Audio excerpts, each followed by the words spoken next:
Assalamualaikum warahmatullahi wabarakatuh. Sebelumnya, perkenalkan nama saya Putri Irnia Maulidia, NIM 205105010004. Saya dari kelas Perbankan Syariah 4 angkatan 2020. Di sini saya akan menanggapi video dari Bapak Dr. Abdul Wadud Nafis LC.MEI mengenai perhitungan pendapatan nasional. Yang pertama mengenai perhitungan pendapatan nasional. Tadi Bapak menjelaskan bahwa pendapatan nasional adalah nilai total output akhir suatu negara dari semua barang dan jasa yang diproduksi dalam satu tahun. Dan di sini saya akan menjelaskan pendapatan nasional menurut Arthur Cecil adalah pendapatan objektif masyarakat di suatu negara, termasuk juga pendapatan luar negeri yang bisa diukur dalam bentuk tunai. Dan selanjutnya mengenai konsep pendapatan nasional. Ada 6 konsep pendapatan nasional.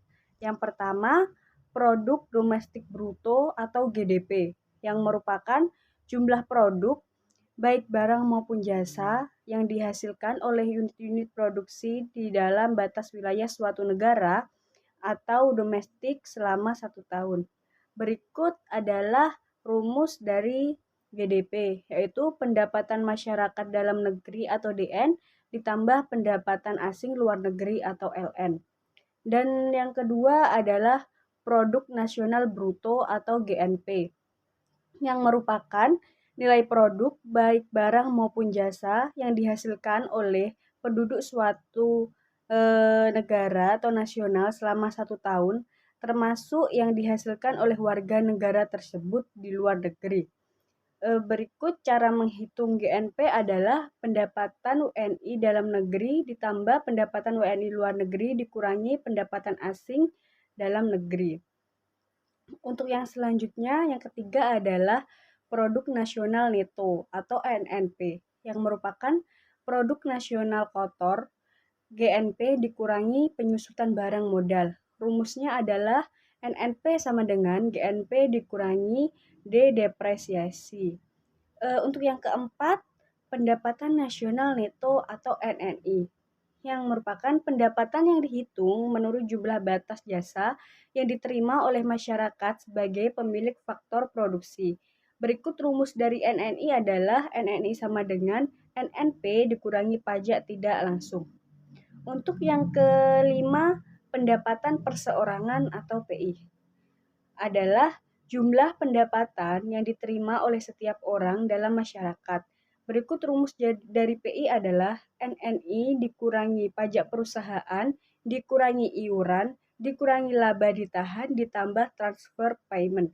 Dan yang terakhir, yang keenam adalah pendapatan yang siap dibelanjakan atau DI, yang merupakan pendapatan yang siap untuk dimanfaatkan guna membeli barang dan jasa konsumsi dan selebihnya menjadi tabungan yang disalurkan menjadi investasi.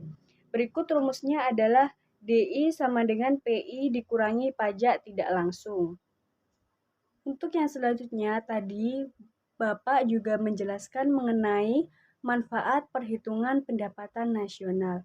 Ada beberapa manfaat perhitungan pendapatan nasional dan di sini saya akan menyebutkan 3 saja, yaitu yang pertama mengetahui tingkat kemakmuran negara, yang kedua sebagai indikator perbandingan kinerja antar negara, dan yang ketiga sebagai indikator perbandingan kualitas standar hidup antar negara. Dan untuk selanjutnya adalah macam-macam metode perhitungan pendapatan nasional. Antara lain yang pertama metode pendekatan nilai produksi, yang kedua metode pendekatan pendapatan, dan yang ketiga adalah metode pendekatan pengeluaran. Untuk selanjutnya tadi Bapak juga menjelaskan bahwa pendapatan nasional dalam perspektif Islam salah satunya adalah pendapatan nasional harus dapat mengukur penyebaran pendapatan individu rumah tangga. Untuk yang terakhir, tadi Bapak juga menjelaskan mengenai sumber-sumber pendapatan dalam ekonomi Islam.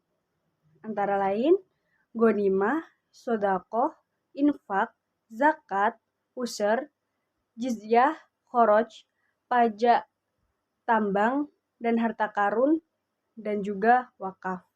Sekian video tanggapan dari saya, kurang lebihnya mohon maaf. Terima kasih. Wassalamualaikum warahmatullahi wabarakatuh.